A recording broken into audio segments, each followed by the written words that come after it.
सदन में हंगामा। जी हां, छत्तीसगढ़ विधानसभा के शीतकालीन सत्र के दूसरे दिन सदन में धान खरीदी, बेरोजगारी भत्ता और महंगाई को लेकर जमकर हंगामा हुआ। कांग्रेस विधायकों ने सरकार पर बेरोजगार युवाओं से किए गए वादे पूरे नहीं करने का आरोप लगाया। मंत्री के जवाब से असंतुष्ट विपक्ष ने तीखी नोकझोंक के बाद सदन से वॉकआउट कर दिया।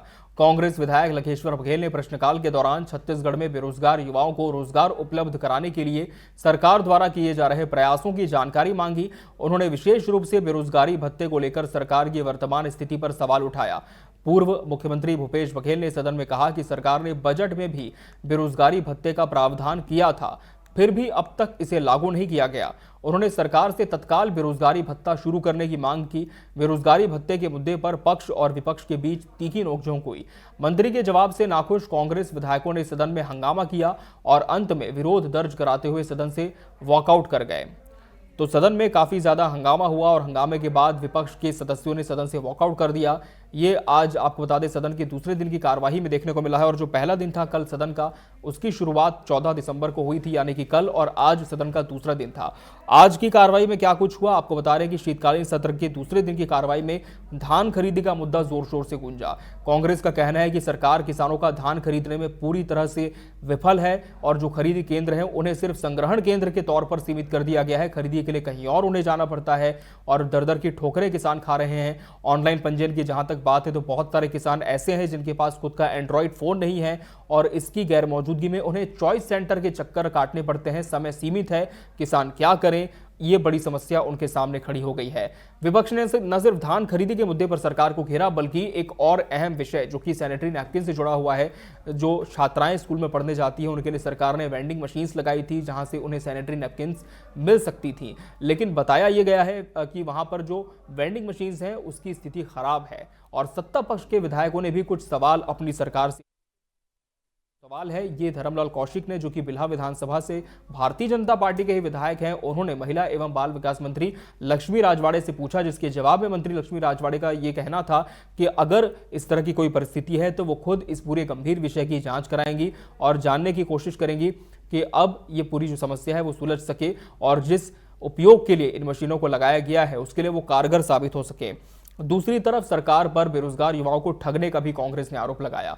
कांग्रेस ने कहा कि सरकार ने सत्ता में आने से पहले प्रदेश के युवाओं से कहा था कि उन्हें बेरोजगारी भत्ता दिया जाएगा, जिससे उनका जो जीवन निर्वहन है, अगर उन्हें रोजगार नहीं मिलता है तो थोड़ी सुगमता उसमें आएगी। लेकिन सरकार बने लगभग 2 साल अब पूरे हो चुके हैं, सरकार ने अपना वादा पूरा नहीं किया। यह भी एक विषय था जो कि सदन में आज काफी ज्यादा गूंजा है और मंत्रियों के जवाब से काफी ज्यादा जो असंतुष्टि है वो कांग्रेस के विधायकों में देखने को मिली। मंत्री जिस तरह से विपक्ष के सदस्यों के सवालों का जवाब दे रहे थे उससे कांग्रेस के विधायक काफी नाखुश बताए गए और जमकर हंगामा किया। उन्होंने कहा कि यह हमारे प्रश्न का जवाब नहीं है।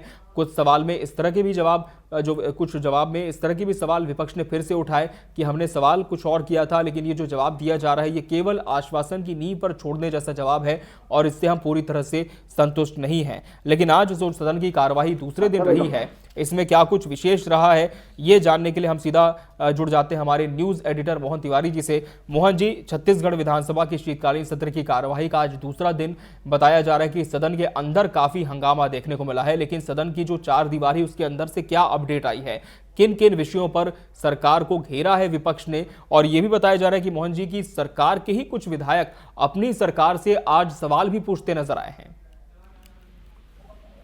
देखिए, आज की अगर हम कार्यवाही की अगर हम बात करें तो आज का दिन दूसरा दिन था और प्रश्नकाल में जो 3 महत्वपूर्ण मुद्दे थे वो छाए रहे, जिसकी चर्चा हम पहले कर चुके हैं। लेकिन दूसरे सत्र में या फिर कहें प्रश्नकाल के बाद वाले सत्र में शून्यकाल में आज जो सबसे अहम मुद्दा था वो था धान खरीदी का। जी पूरे प्रदेश में इस समय धान खरीदी चल रही है और धान खरीदी के दौरान जो अव्यवस्थाएं हैं, जो शिकायतें हैं, उन पर कांग्रेस चर्चा करना चाह रही थी और इसीलिए इस पूरे मामले में शून्यकाल में कांग्रेस ने इसे उठाया। काम रोको प्रस्ताव के जरिए चर्चा की मांग की, लेकिन काम रोको प्रस्ताव तो स्वीकार नहीं हुआ। लेकिन इस प्रस्ताव को स्वीकार किया जाए या ना किया जाए, इसको लेकर जरूर आज सदन में चर्चा हुई है और करीब पौन घंटे से अधिक की इस चर्चा में सत्ता पक्ष के सदस्यों ने भी भाग लिया और विपक्ष के सदस्य लगातार इस बात को कह रहे थे कि इसमें जो धान खरीदी हो रही है उसमें किसानों को काफ़ी दिक्कतों का सामना करना पड़ रहा है। खास तौर पर टोकन नहीं मिल रहे हैं। इसके अलावा उनकी खरीदी के लिए जो तौल की व्यवस्था है उसमें गड़बड़ी है, नमी के नाम पर कटौती कर दी गई है, रकबे के नाम पर कम धान खरीदा जा रहा है, पंजीकरण भी कुछ गड़बड़ हुआ है। तो इस तरीके की जो पूरी तमाम शिकायतें हैं उस पर जो है आज विपक्ष चर्चा चाह रहा था, जिसमें भाग लेते हुए भूपेश बघेल ने अपनी बात रखी है, उमेश पटेल ने अपनी बात रखी है। इसके अलावा जो और दीगर विधायक हैं उन्होंने अपने अपने क्षेत्र में जो सहकारी धान खरीदी समितियां हैं वहां पर क्या दिक्कतें हो रही है वो सारी बातें रखी हैं।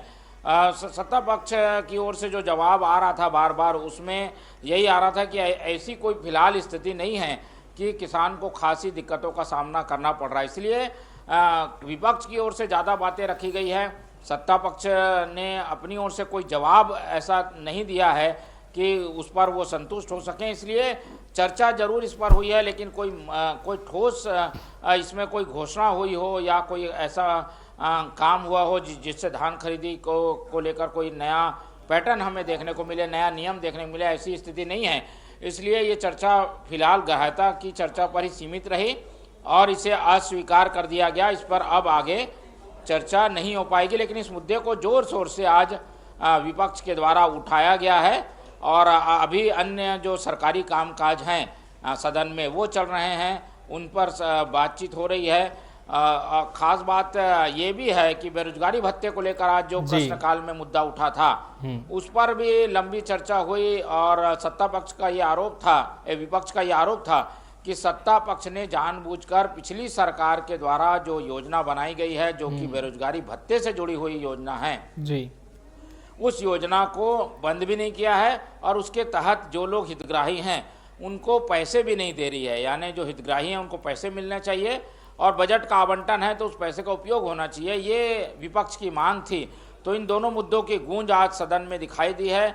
दूसरा दिन है, फिलहाल सदन की कार्रवाई चल रही है और जो विधेयक हैं, अन्य सरकारी कामकाज हैं, उस पर सत्ता पक्ष और विपक्ष दोनों भाग ले रहे हैं। जी बिल्कुल, सरकारी कामकाज में तो दोनों की सहभागिता है ही, लेकिन अंदर में जो तालमेल था वो भी काफी ज्यादा देखने को मिला मोहन जी, क्योंकि बताया जा रहा है कि ना सिर्फ विपक्ष के विधायकों ने सरकार को घेरा बल्कि सत्ता पक्ष के जो विधायक थे वो भी अपनी सरकार से सवाल पूछते नजर आए। अब जो आगामी दिनों की रूपरेखा है मोहन जी, जितने दिन अब सदन की कार्यवाही बची है उसमें और किस तरह के मुद्दे हमें शामिल होते हुए दिख सकते हैं और किस तरह की रणनीति विपक्ष ने बनाई है सरकार को घेरने की, किस तरह के सवाल और पूछे जा सकते हैं?